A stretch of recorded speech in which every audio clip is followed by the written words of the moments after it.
Africa possesses an abundance of natural resources, including oil, gold, diamonds, and a variety of other valuable minerals. Despite this, a substantial portion of its population lives in abject poverty, a paradox known as the resource curse. The discovery and exploitation of these natural resources frequently disrupts balanced and sustainable development, as opposed to generating wealth and prosperity. Despite their natural wealth, countries like Nigeria, Angola, Zambia, and Congo have some of the highest poverty rates on the globe. This situation is exacerbated by corruption, political instability, and ethnic violence, and it is sustained by a reliance on extractive industries.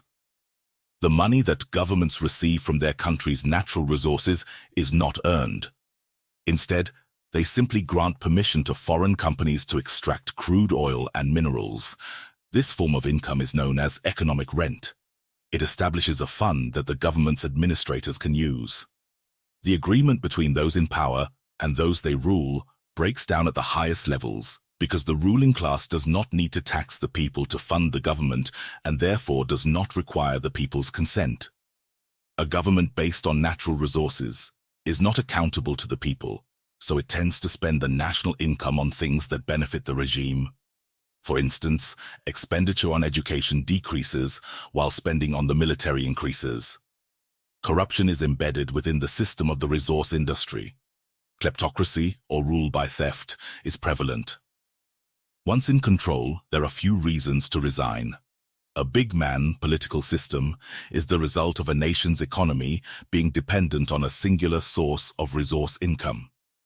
Africa is home to the 4 leaders who have been in power the longest. These leaders are Teodoro Obiang Nguema from Equatorial Guinea, José Eduardo dos Santos from Angola, Robert Mugabe from Zimbabwe, and Paul Biya from Cameroon. Africa is not the only place where the resource curse occurs, but it is the most severe in the world's poorest and arguably wealthiest region. Africa possesses 15% of the world's petroleum hydrocarbon reserves, 40% of the world's gold, and 80% of the world's platinum, despite having only 13% of the world's population and 2% of the world's total gross domestic product. Africa possesses the finest diamond mines, as well as vast quantities of uranium, copper, iron ore, bauxite, and virtually every other product of volcanic geology. Africa is responsible for approximately 1/3 of the world's mineral and petroleum reserves. But the difference between how people live where these resources are located and where they are utilized reveals where the benefits of the oil and mining trade go and explains why the majority of Africans continue to struggle to survive.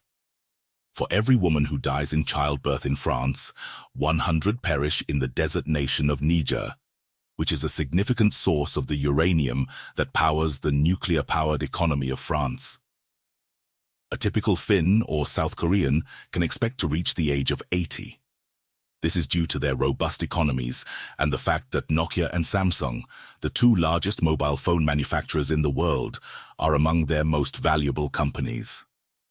On the other hand, if you're born in the Democratic Republic of the Congo, which has some of the world's largest reserves of minerals used to manufacture cell phone batteries, you will likely not survive past the age of 50.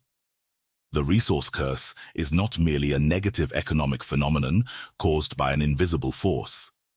Instead, organized plunder is occurring in Africa's resource states. Its beneficiaries have identities, just as its victims do. When Africans signed treaties under duress in the 1800s, they forfeited their land, gold, and diamonds. Now, phalanxes of lawyers for oil and mineral companies that earn hundreds of billions of dollars annually impose unjust terms on African governments and exploit tax loopholes to profit at the expense of impoverished nations.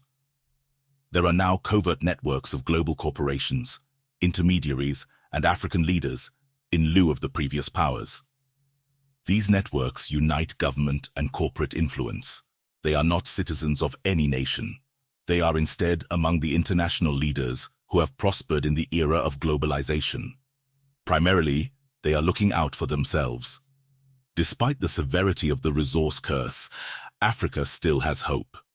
Overcoming this scourge requires robust institutions, enhanced governance, increased transparency, and economic diversification. There are initiatives, such as the Extractive Industries Transparency Initiative, EITI, to improve resource management. These initiatives mark the beginning of a long journey to liberate Africa from the resource curse, transform its natural richness into a blessing, and ultimately better the lives of its people. Join us next time for another exploration into the pages of our shared history.